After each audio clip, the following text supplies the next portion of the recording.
নমস্কাৰ মই আজি আপোনালোকক এটা সাধু কম এটা হৰিণ আছিল সেই হৰিণান্তই বোলো পানী বহুত পিয়াহ লাগছিল সেইকাৰণে বোলো পানী খাবা গেছি বোলো আৰু পানী খাবা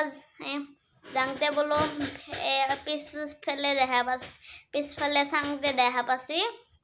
কি পিছফালে বোলো এটা বাঘ আছে আৰু তাত হৰিণাটোই ভয় কৰি সেইফালে দৰবা খুজিছিল সেইফালে দৰবা যাওঁতে সেইফালে বোলো এটা চিকাৰী আছে যোনটোৱে হৰিণাটোক ধৰবা কাৰণে হাতত বন্দুক লৈ আছিল আৰু বেলেগ ফালে চাওঁতে জংঘলত জুই লাগি গৈছে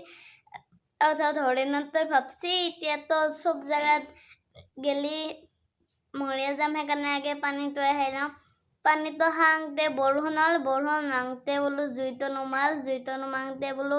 বৰষুণৰ পানীটো চিকাৰীৰ চকুত পৰি পেলাই গলিটো বোলো বাঘৰ তাত লাগিল চিকাৰীৰ গলিটো বাঘৰ তাত লাগি বাঘে চিকাৰীক খালা সেনেকে বাঘো মৰলা চিকাৰীয়ে মৰলা জংঘলত জুই লগাল আৰু সেনেকে হৰিণাটো বাচিল এইকাৰণেতো এতিয়া আমি শিখ পাওঁ কি আমি যি কামৰ কাৰণে আহিছোঁ সেই কামটোৱে কৰবা লাগে যিমানে কিবা নহওক সেই বস্তুটো আমি নিজৰ সেই কামটো কৰাৰ পিছতে গুচি যায়